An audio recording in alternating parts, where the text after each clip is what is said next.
In this lesson, we have the pleasure of learning about John Witherspoon, who is one of the lesser known founding fathers. He actually was a signer of the Declaration of Independence, along with Franklin and Adams and Henry. But what's the most incredible about Witherspoon, whose dates, by the way, are 1723 to 1794, is his influence. Now, Witherspoon came originally from Scotland. In fact, all of his early life is in Scotland. In fact, we'll talk about that story in a little while. But he ultimately came to live in New Jersey and represented that state at the Continental Congress. Now, for a nickname for Witherspoon, we're going to call him, it's kind of long here, but we're going to call him the father of the Constitutional Convention. Because Witherspoon directly taught, he was a teacher and a pastor, he directly taught 1/6 of all of the men who made the Constitution. In other words, Witherspoon's teaching, Witherspoon's ideas came out in those men as they put together that document that still frames our government. In fact, his most famous student, who's often known as the father of the Constitution, was James Madison, who also became president. Now, Witherspoon, as I mentioned to you, was born and raised in Scotland. And it was there in Scotland at a very young age, by the age of 4, in fact, that he was taught to read. And he was actually taught to read by reading the scriptures. He had an incredible knack for memorizing things. Within a few years as a boy, he had almost all of the New Testament and the Psalms memorized by heart. They said that in later life, when he was a pastor and he gave sermons, he could actually memorize his own sermon if he read through it only 3 times. So he was incredibly gifted in that way. As a result, at the age of 14, he went to the University of Edinburgh. And there he was able to study the classics, able to study things like moral philosophy, which he would later teach as a professor.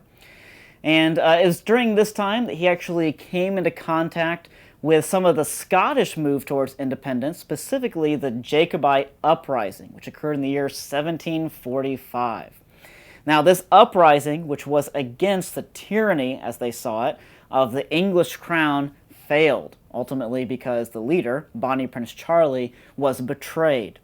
But Witherspoon was allowed to continue as a pastor in Scotland, which itself was rather amazing.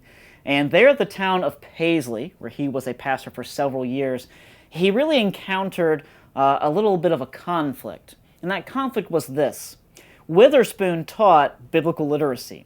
He taught that the scriptures were central to life, and scripture came out in the way that he preached. But at this time, when men pastored or when men preached, often at those pulpits in Scotland, this was kind of the time of the Great Awakening, often they talked more about philosophy and politics than the scriptures themselves. In other words, Witherspoon had to face 2 idols. Men idolized the mind or the intellect, and they idolized the state. Witherspoon simply said, well, both of those things are governed by the scriptures, but most men didn't care for that. Eventually, he answered a call to come over here to the States, specifically to New Jersey, to become the head of the College of New Jersey, which today we simply know as Princeton University. Over here, he taught everything from history to scriptures to literary criticism to eloquence, both for the pastor and for the lawyer, as well as fine arts or composition. He was an incredibly gifted teacher who, under his tutelage, would directly instruct some 478 men. Now, I give you that figure, that very specific number, because I want you to get an idea of what a lot of these guys did. Out of those 478 men, almost all of them took positions of great influence. For example, 114 of them became pastors. 13 of them became governors. 3 of them became Supreme Court justices in the early United States. 8 of them became United States district judges.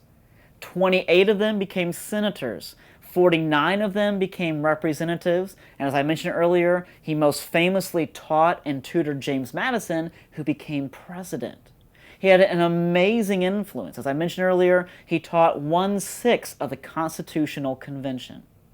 Now, Witherspoon also gave a very famous sermon. It was during the days of the War of Independence, and the sermon was known as the Dominion of Providence over the passions of men. Which again is somewhat of a long title, but it's rather simple to understand his central point. See, he uses a verse from Psalm 76, verse 10, which says that surely the wrath of men shall praise you. In other words, it says that even when men are angry, even when men do wicked things, especially on a national level, that even that the Lord takes and actually praises him because he is over all things, and all things work together for good for those who love God. As a result, Witherspoon was able to take a look at the War of Independence, and he was able to ask the people that he was speaking to, and the people of these colonies, is your war just? He said that if your war is just, it would actually be successful. In fact, I can read to you what he said to them. He said this, if your cause is just, if your principles are pure, and if your conduct is prudent, you need not fear the multitude of opposing hosts. If your cause is just, you may look with confidence to the Lord and entreat him to plead it as his own. You all are my witnesses that this is the first time of my introducing any political subject into the pulpit. At this season, however, it is not only lawful but necessary, and I willingly embrace the opportunity of declaring my opinion without any hesitation, that the cause in which America is now in arms is the cause of justice, of liberty, and of human nature. As a result, he was one of the leaders of the Continental Congress.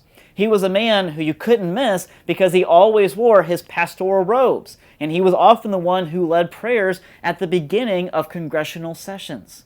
Not only that, but he was so influential that he was asked to serve on some 120 different committees during the years that he served at the Continental Congress. It was he who was influential in introducing the vote to actually declare independence. It was also he who was influential in encouraging that there be different branches of governments that all had separate power, but were all able to check and balance each other out, so that no one person or no one group of people had too much power or too much influence.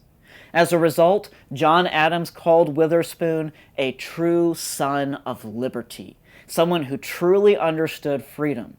And the historian John Schultz said that indeed he was a true son of liberty, but first he was a true son of the cross. Because after all, the importance of Scripture and how it applies to just government was central to what Witherspoon argued.